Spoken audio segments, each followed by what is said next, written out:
Okay, thank you. All right, it's been a while. It's been a while. Spencer here. Uh, guys, Spencer is outstanding drummer, but he's also multi-instrumentalist. So I'll turn my head around here. Thanks for the jam, Spencer. Plays guitar, keyboard, bass, sings, composes. And so I'm really excited to talk to Spencer about music, guitar, and your philosophy. So why don't you tell us about your beginnings and how you got into music and what excites you today?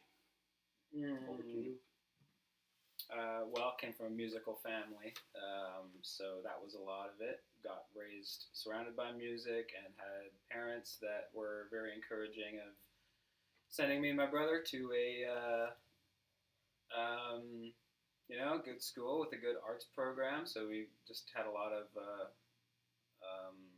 good exposure from an early age and encouragement. Somehow the parents let me have a drum set in the home, so I got to actually practice that a lot in my youth, and that's carried me through. I got to go to Capilano University to study jazz, which at the time wasn't a huge passion of mine, but since then has become like more along the main track of what I'm interested in.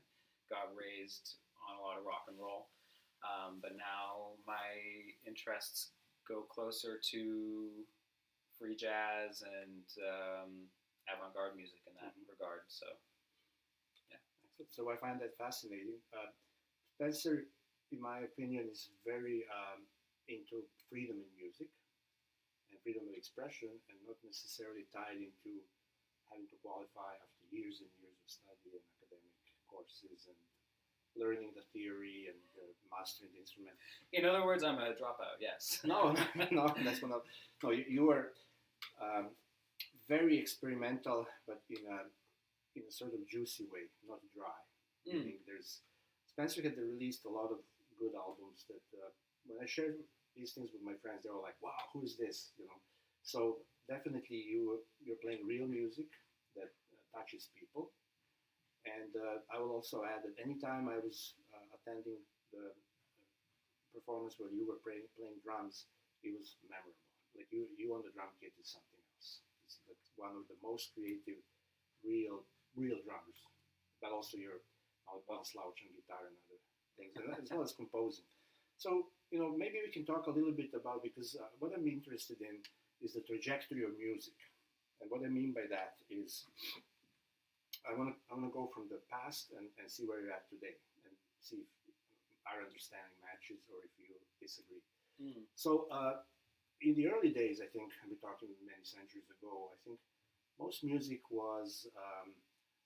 didn't have much harmonic movement.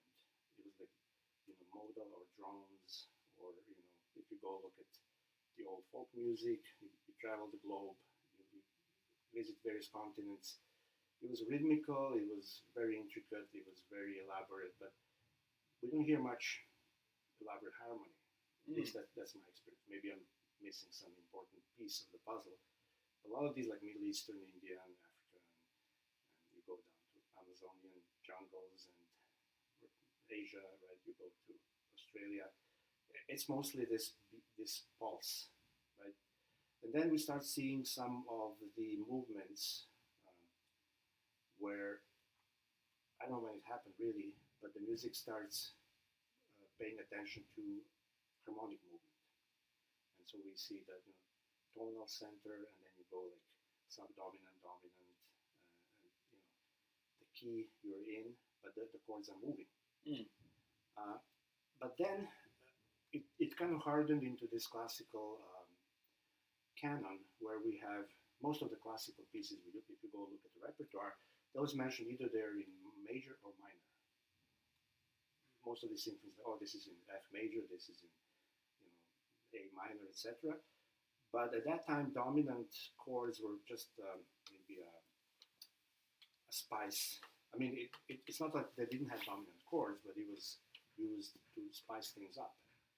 And I think one of the reasons, I don't know why this is moving like this. Let's fix that. The mic. Yeah.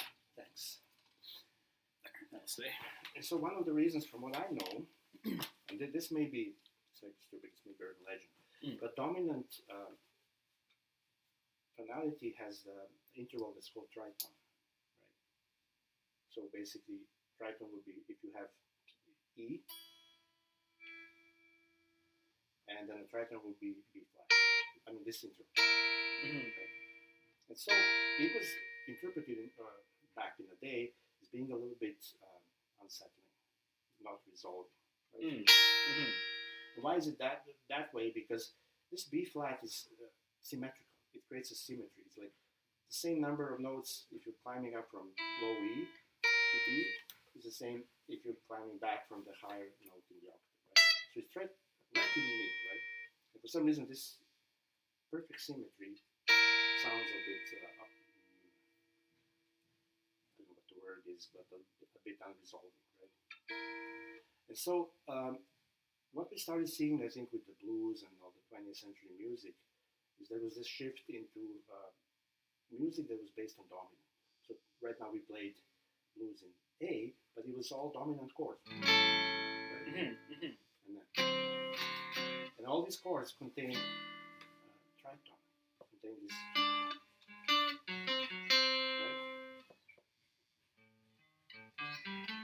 So what that means is that you are playing music that is neither in major nor in minor. And now you have to kind of navigate your way, and you are hinting at some minor intervals and then hitting some major intervals, and you're kind of messing around with it. You're adding dominant 7, right? And you're adding some flat notes, etc. So that's pretty much, in my mind, what we see in the sort of the canon of the 20th century music, rhythm and blues, pop rock, jazz. But now, when I listen to the young generation, what you're doing, I think you're going one step further, and you are pushing the boundaries. So do you have any, is it all spontaneous, or do you have any ideas on where you're going? Because I know you were looking at some even odd intervals like this. Something that's jarring to the ear. I'm just curious, is it like some kind of a theory or idea, or just you play by ear? Oh, definitely. There's a lot of theory involved. Yeah, I'm a strong believer in learn everything, and then you can forget it. Learn the changes and then forget them, as they say. But yeah, you touched on a lot of interesting things. Like, firstly, the how I think it's really easy to take for granted chords and chord progressions, or even more fundamentally, it's really easy to take for granted that what we call tonal harmony works at all, when it's actually, the way I see it in the big picture of music from around the world, kind of like one obscure offshoot. It's this pretty weird abstract thing that it even works in the first place. Because you're right, most of the music from around the world, the way I understand it too, is it's also what we would call modal, based in one mode. We're dealing with things that are more, you look at Indian music, or Arabic music, it's way more, we're following one melody, and a lot of the art in it is how this single melody is expressed, rather than multiple melodies interacting with each other. And I think it's a really important thing to recognize when we're talking about theory and why it works, is that chord progressions as we think of them are something that grew out of polyphony. They're something that grew out of, we're going to take a bunch of people singing, and everyone's going to sing different melodies, and those are all going to line up in these different patterns that we now call chords. So we're really, really used to just thinking in terms of A, D, E, A, that kind of thing. But I think the guitar is actually quite a good instrument for visualizing this stuff again, because if you're a guitar player, you might think, you might habitually think in terms of bar chords and go like that when you're playing A, D, and E, but you can just as well, maybe not just as easily, but just as viably be playing it in something like I'm gonna play.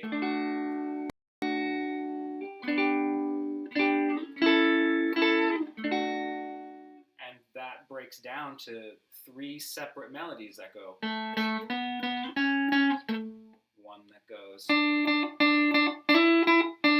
one that goes. And,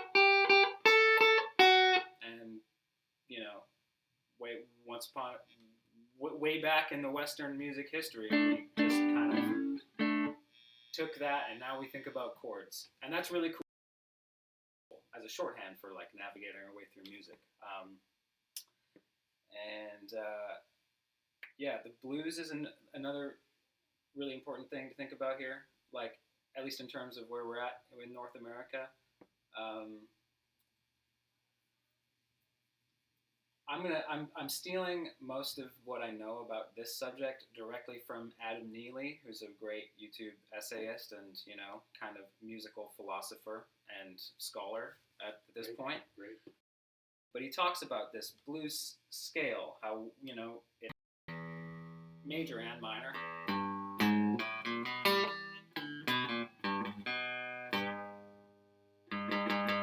More than just major and minor, like one of the earliest things I learned that really opened my mind to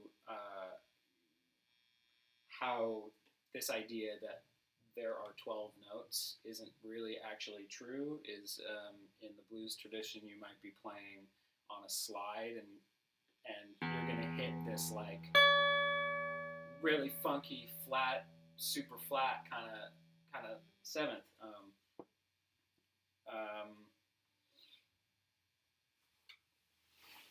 Same thing with the third that you can find between the major and the minor third.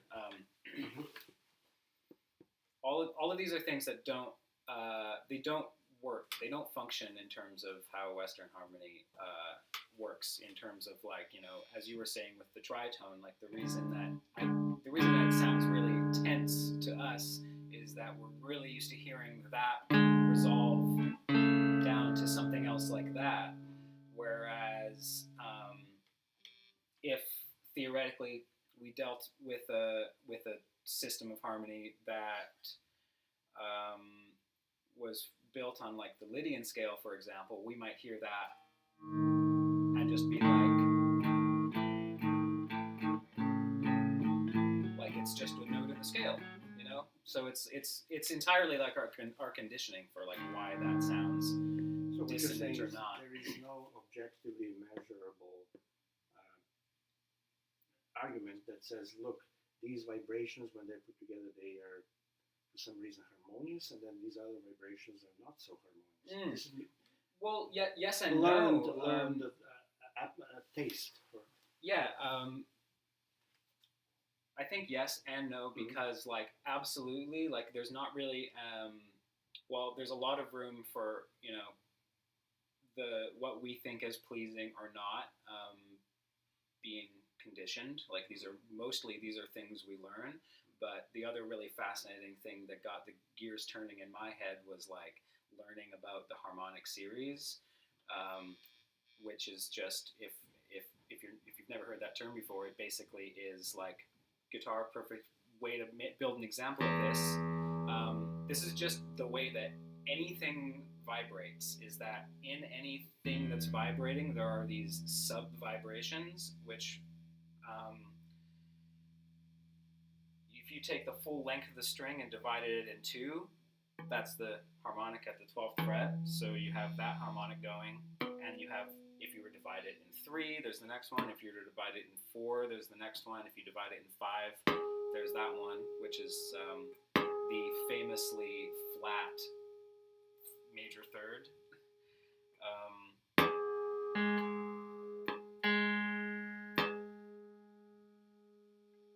Maybe you can hear the beating in there that's slightly off. So anyway, that these things do come from somewhere. Like, it's not totally arbitrary that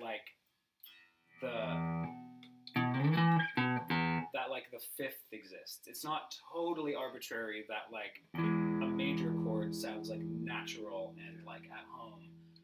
Because if you just look at for the measuring instruments, you measure the frequencies. The octave is actually perfectly doubling the. Yeah, so there's some reason to it, and then there's other you can mathematically kind of measure and prove that okay, this vibration is somehow mathematically has some. So maybe our brain is kind of crunching numbers and interpreting that like okay, this is pleasing to me, etc. Yeah. So yeah, it's interesting. Like it seems like it's a bit of a fluke because I mean, if you look at 12-tone equal tempered harmony, the way that is achieved is that if you were to like go take a note and then go a fifth up from it and then just like keep going a fifth up from it 12 times, basically you get back to the same note, except if you were to actually use a perfect like a real perfect fifth, like a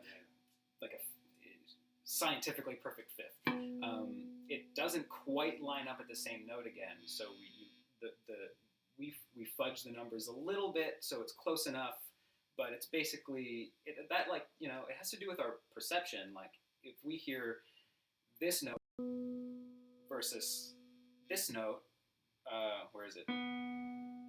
It's like we can't. The average ear can't tell the difference between those notes, but after they're compounded, you would be able to tell the difference between them. So it's kind of a little bit of an approximation. Yeah. Game. Okay, that's cool. Yeah, we can fudge the numbers a lot. It only has to be in tune enough. Enough. Yeah. So I know, and some guitarists I've looked at their approach, and they explain that sometimes they are, even in a perfectly tuned guitar, they're pulling, like if you go, they are, as they're playing, they are pulling or pushing even on a string on a single fret, so they want to nudge the notes, kind of pull it back or pull it. Yeah, I had this epiphany one time listening to Band of Gypsies. Like it's the end of one of the songs Jimi Hendrix is playing. He just played this whole song. And right after they finish playing, he just kind of like hits this open E chord, and you can hear just like how completely out of tune his guitar is. But he is so like tuned into like the the micro expression of his hand on the fretboard that he can put every note like just right in tune. But yeah, I experience that a lot too. Like I love to play a lot with alternate tunings. Yeah. So sometimes I get a string that's like extra low, and I gotta think like, okay, like I gotta make sure that I'm not like pushing that too hard so it doesn't bend it out of tune or whatever. Yeah, but even yes, you can micro bend and all that, but this, I forgot the name of this guitarist. He was not bending or anything. He was just like with inside that, between two frets, he was showing how he's either messing. That's so interesting. And when he's playing, he's always kind of listening and trying to do that. Okay, I want to quickly change the subject. We can go back. So when I was trying to learn how would I play something interesting in the guitar, usually it's the solo, right? Because if you're playing good rhythm, nobody notices, and that's a good thing, right? You don't want people to notice you're playing rhythm because you're messing up. But then when the time comes, you want to play something interesting, and then you think about all these things, blah blah blah, progressions, and then people sometimes talk about phrasing and rhythmical dividing some of your. You don't just play on the beat. You can kind of have different places, different rhythm, and all that. But then when I go and I listen to solos, it doesn't have to be guitar, it could be saxophone, piano, it doesn't matter. Solos that really grab me and really kind of pull me in. And after a little bit of introspection, I realized that what really is happening there, why it really works for me, is while I'm listening to it, I can almost envision the dancers. It's almost like a dance. So now I'm thinking, in my mind, if I want to play a good solo, this thing should be dancing to the music. And I think you as a drummer probably way better, way better. So a good solo is dancing. I can sometimes literally see dance moves, and sometimes it touches you inside. But even that something that touches you inside is emotion. Something is moving inside, right? It's almost like a really brilliant somebody busts a move, right? Yeah. And so that's something I'm trying to now learn. How do I, as I'm playing, how do I conjure up a dancer or a bunch of dancers, right? Just you can sometimes have a whole ensemble dancing, right? I think that is the most impactful solo. And oftentimes all these great musicians, when you listen to them, if you pay attention, you'll realize it's a dance music. Most of the time, most of the music is dance music, actually, I think. Yeah, I think that's really perceptive, actually. I recently learned that apparently the way we cognitively process music, it is like the motor part of our brains too. Like, yeah, it comes down to the the length of our strides when we're walking, or like our heartbeat, and then like the fine motor activity too. Like it's all everything that we process sonically has like a counterpart in motion. So it's like it's literally true that's what music is doing for us. Motion. Yeah. And even though it's only material, it's ethereal, right? It's invisible molecules moving and hitting our eardrum, but we interpret that as motion. And sometimes when that motion is so, engrossing, and so you cannot help but you totally get pulled in.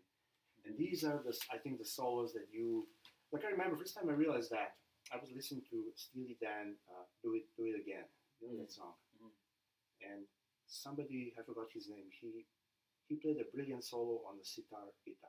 I don't know if you remember that.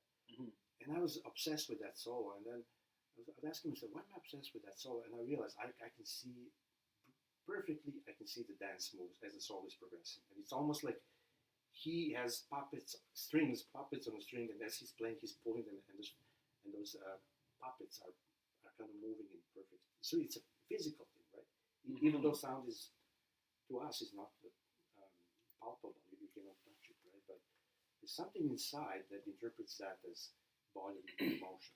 Yeah, well, I mean, I think what I think of when I hear you say that is that would be potentially a really cool thing to focus your attention on while you're playing. Is like we were talking before we started recording about how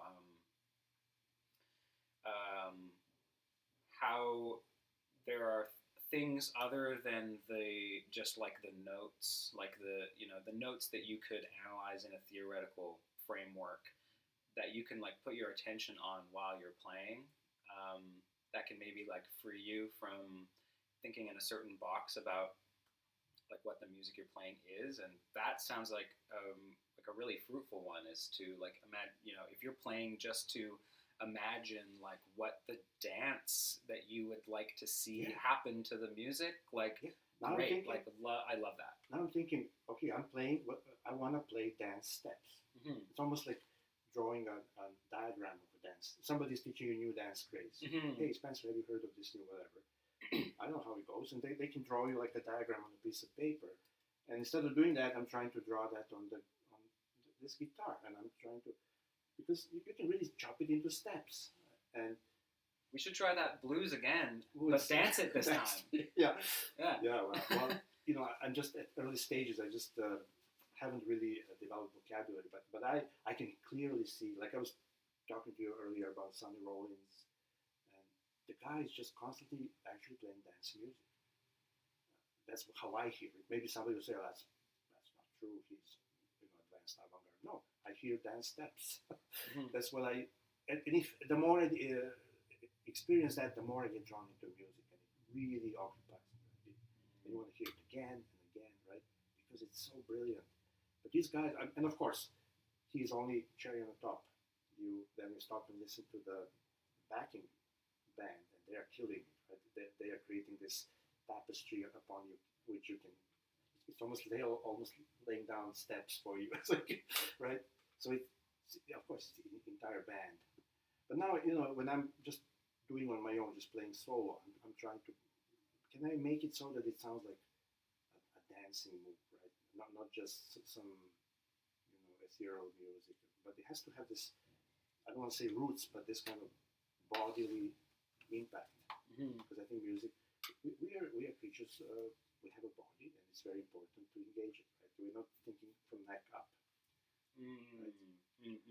So that's kind of my current obsession is like how do I make dance moves while playing? And I know you on the drums you can do it much well. better. So do you have any thoughts on the what we might call the current culture of like just like sitting down to watch music rather than actually like dance along, That's what even Joni Mitchell was complaining 50 or more years ago. She's like, I don't get it. Like, people come and sit and watch me. I'm like, no, I thought music is about dancing. So why are they just sitting and like still and watch me play?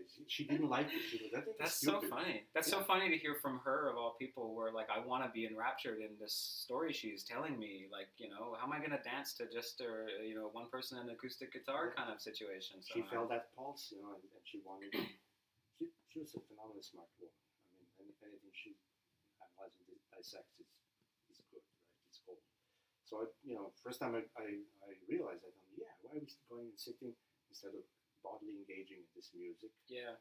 I think that learning that we actually are engaging the motor cortex of our brain when we are listening to music made me feel a little bit better about that, because I'm sitting there engaging in somebody's performance, and I am moving. I'm moving in here, like I'm dancing in my head. You can feel, oftentimes I feel like some invisible hand is touching me inside.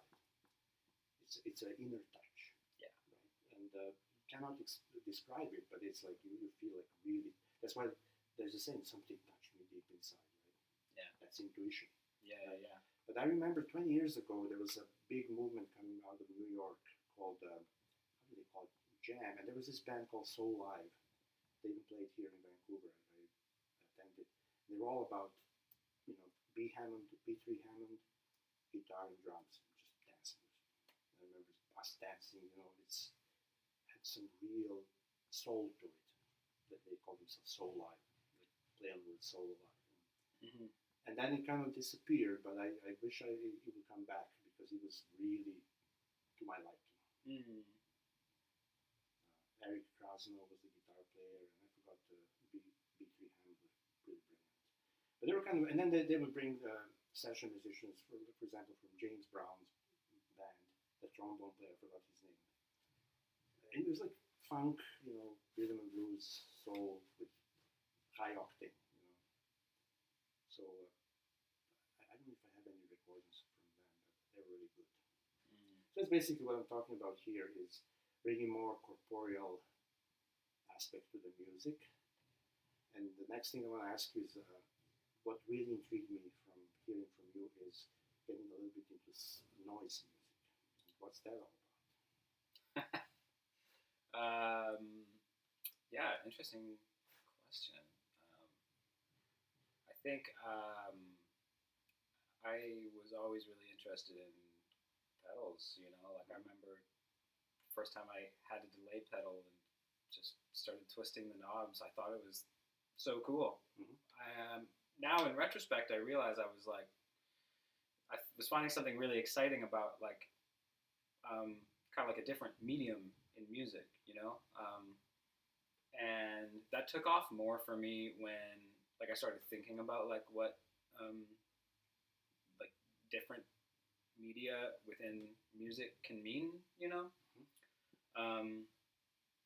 and I realized I can compartmentalize that a bit more.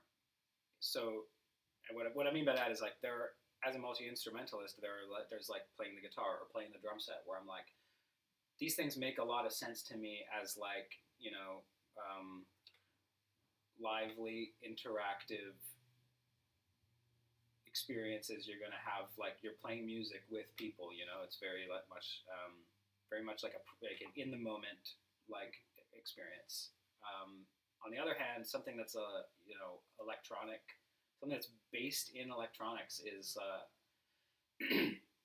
it's a different medium that, in my mind, it's a different medium that like warrants its own exploration on its own terms. And so, as somebody who was really obsessed with like with pedals and like had a collection, I I decided to just kind of like dive in. And after I got exposed to some really interesting noise music, I thought like, great, that's a really cool avenue that I want to like look into.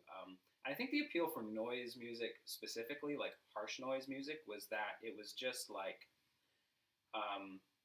you know, more high octane, you know, than anything I'd ever experienced. It was, and at the same time I was looking into it, I was really fascinated with like ambient music in kind of like a very broad sense, like music, for example, like there's a band called Swans, but other stuff, even stuff like krautrock music, which kind of felt like in this kind of in the same vein, like even like Fela Kuti, I feel like is like a predecessor to this stuff in that it's very large, vast, like there's something like monolithic about these pieces that feels very like larger than human, you know, it's like there's something superhuman about it.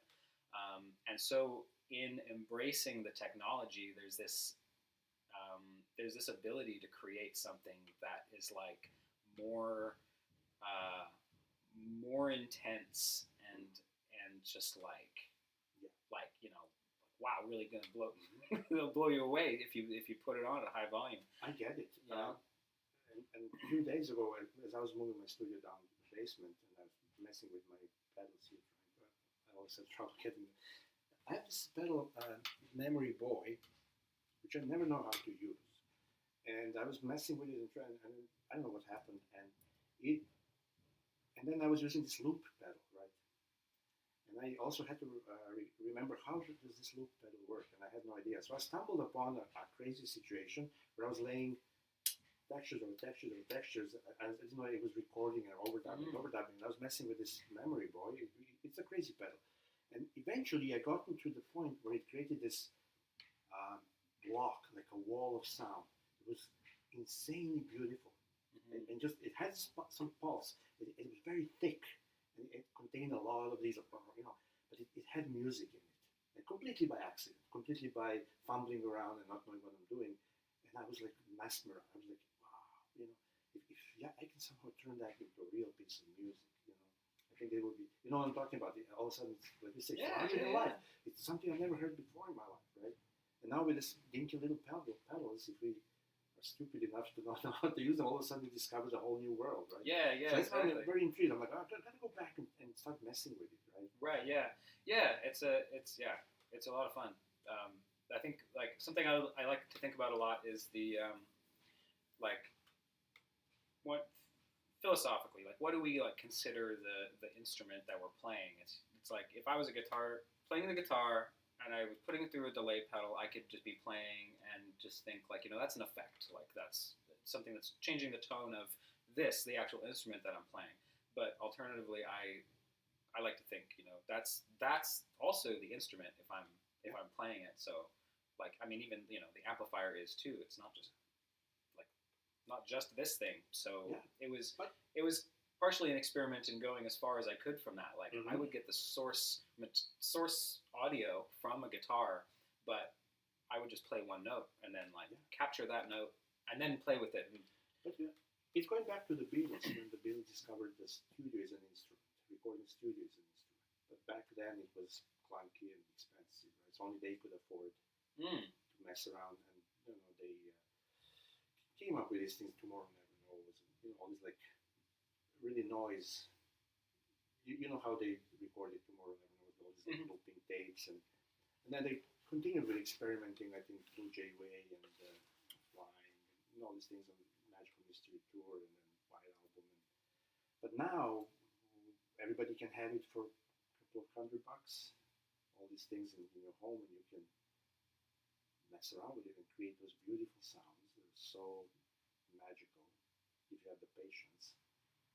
And like you say, you just have to keep open mind and not be confined to the traditional 6 strings and 12 frets and 3 chords. So yeah, I really, where do you think music now going back to my question now that we have Mm. charted this territory from like mono, drone modes and then polyphony, right, and then going into the cadence like tonic, subdominant, dominant, define the key or the tonal center, major, minor, and then going to dominant, and prevalently, yes, we have blues in minor blues, but most blues is like dominant chords, right? And then there's altered chords and whatnot, blah blah blah. But eventually, is there something you see that's coming with your generation, with the new music, that you think is going to be another, besides the noise we talked about? Is there something else, microtonal or something? Well, that's part of it. I think a big thing that's changed is access to information. Like a lot of the interesting things I've learned theoretically are coming to me from YouTube, and I think a lot of people are having the same experience that I am. Like we all are now having the opportunity to think about microtonality, microrhythms. Yeah, like anything that any all that new philosophical music stuff, once again, reference just like Adam Neely and his popularity for like these ideas getting out there, like, and look at like Jacob Collier being so popular, like, but I can tie that back to, I prefer to think about the advances in music really happening like because of technology, like it's because the media around us is changing, like, as you mentioned, the Beatles, they get a lot of the credit for like, doing these experimentations, but like just a couple years earlier, Glenn Gould did this exact same thing. Yeah. And I'm sure you can find lots of people in the like contemporary classical world throughout the 20th century doing the same kind of experimentation. So like, don't get me wrong, I'm really happy for the Beatles to get the credit, and I think that they should get the credit for bringing a lot of this experimentation to the masses. Like, great, they can be the messenger, absolutely. But I think it's a technological thing. So when I'm thinking about where else music is going, I'm also thinking about like we're already seeing the fruits of this, but simply the accessibility of laptops. Anybody can get Ableton and start producing music themselves. So like one really interesting thing is it's really easy for somebody with like a modest amount of means to like get some gear and start recording stuff on their own and learn how to do it themselves. So it's very possible for people who just like love a certain kind of music to learn all about it and emulate it. So we're getting a lot of that. And aside from that, like my only best guess would be like maybe AI, like how people are going to start interacting with that. Like I can't think of anything else that would be like changing the game really in a big way in the future. But I'm kind of curious to see what comes of that. Yeah, I think everybody is having fun with the possibilities of machine learning, and the problem with you see, it's like speech or text. So for the many generations, the academics were studying human language, but the material they were studying was coming from the published material. And when you're publishing something, that it's kind of stifling because you're not gonna. I mean, to qualify to publish something, you have to really meet certain bar, right? And it's a more formal language, right? So people, there will be editors who will be like, maybe you give them a manuscript, they will say, okay, well, you need to change this and that and raise it up to a certain mid-brow. I don't want to say highbrow, but mid-brow. And so to study human language, that was the material that all the researchers had at their disposal. Now, with the, like you say, with the advancement of technology, for the first time in history, we had the chance to capture colloquial. because we had all these chat rooms. I was like, people just Mm. publishing stream of consciousness. There's no gated inspection, and you only have to change your vocabulary. And this is great because now all of a sudden the researchers have access to this huge amount of material that can really um, be used to learn about real human language. But the problem is with the concept called intellectual property, and mostly lawyers latched onto that because that's a phenomenal way for them to get rich by pretending to help some poor schmuck and chasing after people who they claim, oh, you are plagiarism, and etc. So the issue right now that we're seeing is that, for example, AI is becoming intelligent and smart by just like harvesting published information. But the legal teams are jumping and say, oh, not so fast, we got to pay compensation, and when the internet started, I remember the web started. We're talking 20, 25 years ago. There was a concept called mashup. Basically, the nature of technology is such that it's interoperable. So you put something up, and I put something up, and somebody else put something up, and somebody else can take all these things and just kind of remix them and creates a mashup, and here's a new website or new results. Right? That's the beauty of the internet. It's so easy to just pull in, but those days are over. For some reason, we didn't. That was very promising technology back in the day, but then it got killed by the so-called walled gardens, such as Facebook and Instagram, because they're actually prisons. They're not walled. We call them walled gardens for euphemism. You're basically a prisoner. You go to, and they are not interoperable, and they are, So the problem seems, I think, with music. It used to be. I don't know how far it goes, but music. I think music should be free to just mix and match any way you want. But then you have the legal teams jumping in. Yeah. No, it's a good point. I've heard something that already happened with music. A lot of music that came out of the '80s is a lot of that music started being based out of samples. Yeah. So a lot of those records are, you don't find them in their original forms anymore, or maybe you can get away with it, but if you can't, they will. I think that yes, there will be a lot of legal squabbling, but I also don't think that it's going to stop people from making the stuff.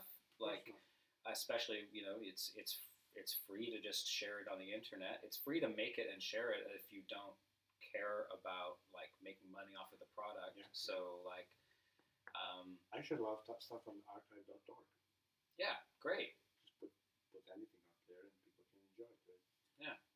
But because I'm not financially benefiting from it. Right? Yeah. So things with music, it needs to be interoperable, meaning we should be able to freely exchange whatever material and let somebody else remix. Yeah. That's fine. Be my guest. But there was a time back in the day when there was no copyright. Why? Because there was no medium for distributing. So if you wanted to hear someone, you have to go and pay admission fee and enter the concert hall and hear them, right? But now that you can make a copy of their material, that copy is indistinguishable from the original. Now they're Yeah. I want to go back to Sure. your original question, Mm-hmm.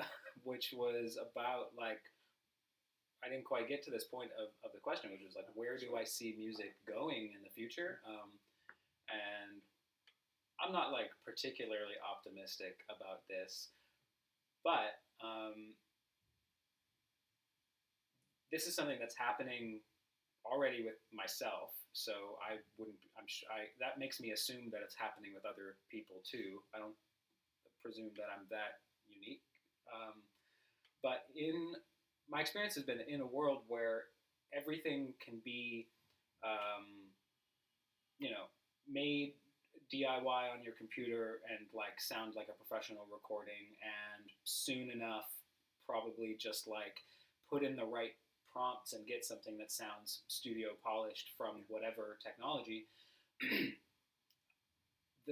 the one thing that you won't be able to replicate is actually like seeing somebody right in front of you play some music for you.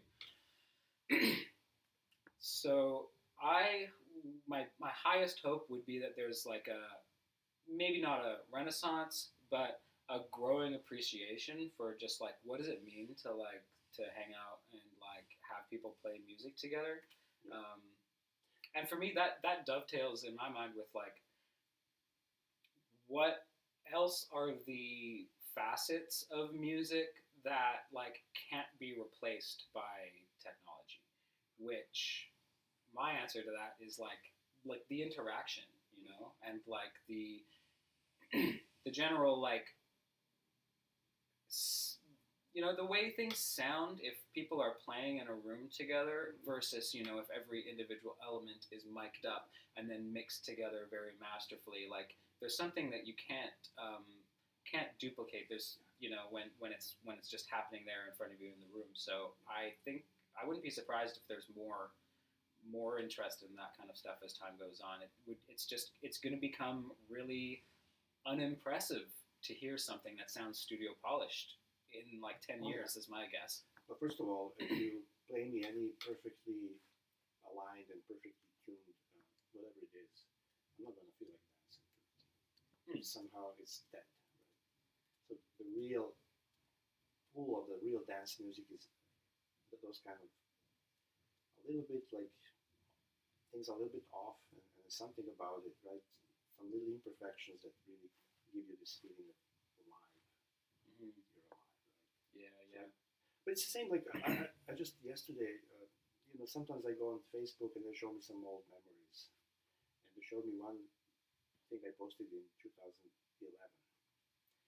and I posted like, okay, I went to HVM. What's the name of that? HMV. HMV, yeah. HMV down on Robson. There was a record store where now is Victoria's Secret. Yeah. And like, okay, I went there and I was looking for some CDs, and I realized that the CD section is shrinking. Like, what's up with that? I was shocked. Like, they really all of a sudden started shrinking CD, and there's all this vinyl. And I was like, back in 2011, like, what's this? This is stupid. Who would ever go back to vinyl? But look at what's happening now. Where are CDs now? So to me, vinyl is like going back to this campfire kind of situation where it's a different experience, not only like how it sounds, but also getting together with a bunch of friends, have a turntable, you're bounцing around, you're putting things on. It's not like just push the button on your phone and stream from Spotify or something. So it is more, communal and more alive. Even though it's the same music, right? Yeah. It's a perfect example of like the medium being really important. It's just way more pleasing to like have a record. The art's really big. You hold this record, it's heavy, and it's just like it's cool to think that the spiral groove is actually that's the sound wave. It's in there. It's not some digital whatever reproduction. It's really there. As you lower the needle, and even if you turn the volume off, you put your ear close, you can hear me. You can actually hear music. It's crazy, right? Yeah, absolutely. So it's more real for some reason.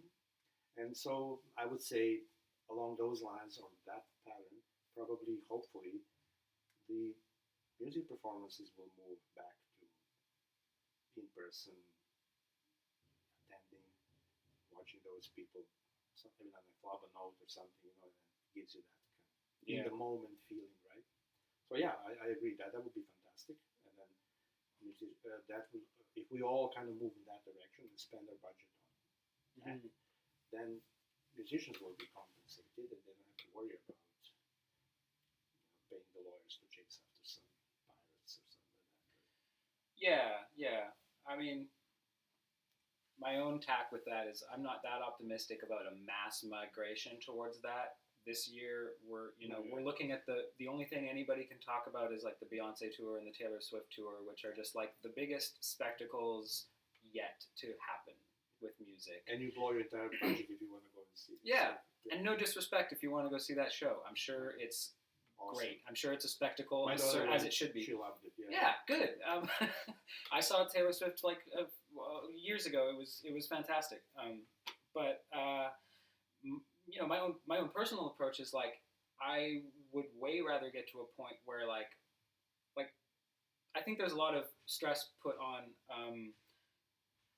if you're gonna do music, you should learn how to do it DIY. But I'm in terms of like be your own businessman about it. But I'm a little more interested in taking that like another step farther. Like why shouldn't I just do the music without any particular hope for like financial gain based off of making some product? Like, don't get me wrong, I'm really happy to go play music and get paid for it. But at the same time, I don't think that's particularly like inspiring for like moving music forward. Like I wanna find a system where we can be free to do the things that we want, and like for example, one of the organizations in town, Now Society, there's such a shining star for me of people who are really encouraging experimental music, new forms of music, and it's the kind of organization that only exists through like financial support, like government support. It's like this stuff is like really the way that a lot of shows happen, and myself, as I'm sure a lot of people have, are losing a lot of faith in the maybe we could call it the like free market of music, because it just keeps on funneling in one direction, which is the Beyonce Taylor Swift mega tour. So I, rather than trying to compete with that, I just want to do free music all the time. You're right. I remember a long time, maybe 15 years ago, there was a jazz festival, and some guy I know, from LA, he came with his band, and we were chatting afterwards, and there was this Argentinian percussionist who was actually playing avant-garde percussion music, just and then I asked him, so how are you making ends meet? He says, I moved to Germany. In Germany, I'm taking care of it. They're just like, okay, you do your avant-garde, you're going to sell 2.5 CDs in your lifetime. Nobody's going to, but don't worry. Yeah. We have the program, we are paying your rent and whatever, and we want you to do your stuff, right? So it's kind of like almost touching upon the universal basic income, right? Where if you want to pursue your passion and talent, then you don't have to be commercial. We are happy. The rest of the citizens should be happy to have you and to support you, right? Absolutely. I think that's what we must do as a society. And people say, "Oh, it's not doable." It is doable. Just imagine dismantling this huge apparatus of government. They're costing billions of dollars for chasing after people, and if people go on unemployment, just get rid of them, right? And you're gonna liberate billions of dollars, free money to help people who don't want to be competing in the market and making it big or whatever. So yeah, it looks good. I hope. Anything else on the topic of blues from your mouth? Blues? Blues. I don't know. I don't think a lot about the blues. No? Honestly. Blues. I mean, I was reflecting a while ago. I rewatched the Woodstock documentary movie, and I watched it many times when I was younger, and like it was shocking to me with What's going on here? Did it die? It ran out of battery. Oh god, shit! Oh no, I forgot to.